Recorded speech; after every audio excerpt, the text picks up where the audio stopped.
Morning gents, it's Friday Bacon here, and I've got a big new video with Xbox and Durango and Xbox Mini confirmed news. It's confirmed by a supposedly actually a software engineer or something at Microsoft. Basically a few weeks ago, VGLeaks.com, very good website, decided to leak some information, and basically this guy's made a pastebin.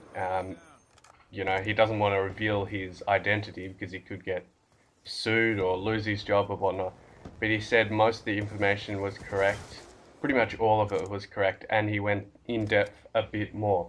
So first off, I want to talk about Xbox Mini. If you haven't heard, Xbox Mini is this new idea by Microsoft, and thing is, Microsoft kind of know that they can compete with PlayStation and Wii U. They know they're going to get a big market share. They've got loyal fans and stuff, and people are pretty much already predetermined what console they're going to get next gen. A lot of people buy two and whatnot.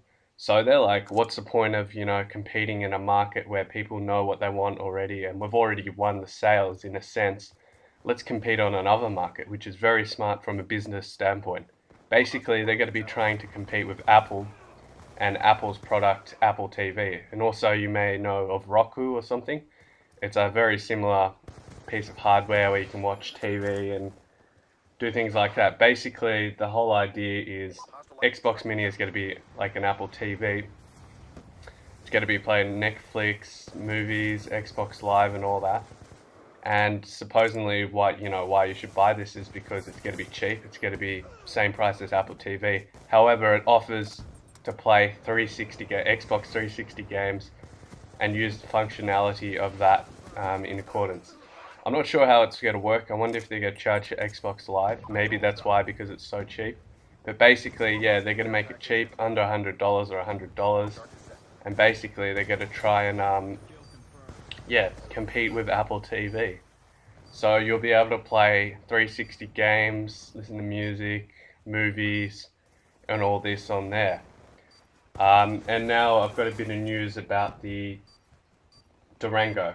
So every Durango, which is the Xbox 720 for you guys that don't know, is get a ship with a system on a chip.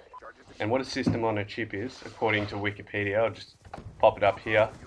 System on a chip is an integrated circuit that integrates all components of a computer or other electronic system into a single chip. It may contain digital, analog, and mixed signal, and often radio frequency functions, all on a single chip substrate. A typical application in this area of embedded systems. So basically, it's going to be an Xbox 360 system on a chip, which is going to allow for backwards compatibility. So don't worry, there will be backwards compatibility happening on the Durango. It's going to be in a chip. And the advantage of having this additional chip is apparently, people are going to use the Durango power, right?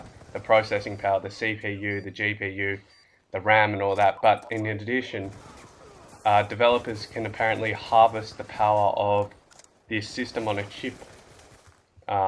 Basically, you can harvest the power and use it towards their games. So you can be running the Durango specs plus the additional system on a chip, the Xbox 360 system on a chip, which is very excited. And so yeah, in turn, it's going to increase Durango's processing power.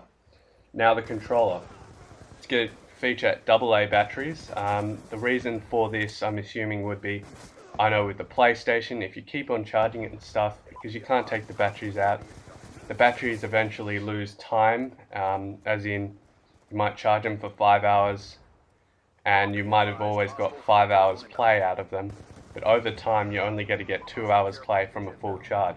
So their idea is for AA batteries, and I've talked to many pro gamers per se, and they say AA batteries are better. I find them better. They last a lot longer, but are annoying when you run out and you don't have any batteries. Very annoying. But so they're keeping with that, and apparently it's going to be more efficient. Batteries are going to last a bit longer because they've got new wireless technology for controllers. The D-pad on the notorious Xbox, not many people liked it. I didn't mind it, but basically the controller is going to be very similar, if not the same, with a different D-pad. So expect the same design. Okay.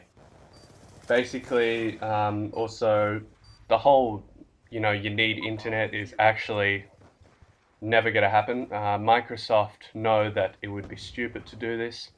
You will be able to play the Xbox 720 and the Xbox Mini without the internet, so don't worry.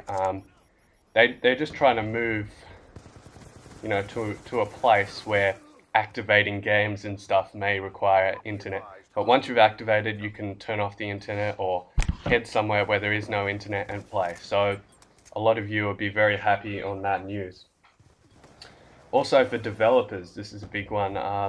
There's going to be a WinRT framework, which means it's kind of going to be running on the Windows 8, which will make it easier for developers. They can develop a game for, PC, Windows Phone, and Xbox at the same time. And usually, creating a game for a console, you need a lot of money to start up with. That's why usually the big companies make games, is because the development kit costs a lot of money. But now you can make, indie games and stuff for $60 fee to release them to thousands and thousands of people. So yeah, it's going to change the whole idea of indie games. I know PlayStation has terrible support for indie games. 360 had a bit better, but I know in Australia we weren't able to access the 360 indie games because they didn't have the rights for our country or something like that, which is stupid. So anyway, yeah, basically if you're a developer, you should be happy because it's only going to cost $60 and you can get your game out there to many people for, $60. And as I said, there's Windows 8 is going to be rocking on it. There's going to be a few things minimized, like the desktop and stuff, that won't be on there. And of course, you're going to have your Xbox 360 system on a chip as well. Also, they had an idea about the HDM glasses, like Google Glass. I don't know if you see them, but they're glasses where, displays notifications on Twitter and stuff. Bit of a gimmick, I'll call it there. But they're not going to do that. Obviously, they're like, there's no point, as that's what I'm thinking. But I just want to know what you guys think of this new confirmed link by, well, it's not 100% confirmed, but it's pretty solid data. It sounds legit. It's very similar to the leaks that have come out or previously and whatnot. So yeah, if you could please like this video and subscribe. I'm struggling for viewers and stuff, and I'm bringing out a lot of new content, a lot of new leaks, gameplays and whatnot, comparisons, just, yeah, lots of stuff's going to be coming out, but so if you could please support me, be appreciated. Okay, I'm out. See ya.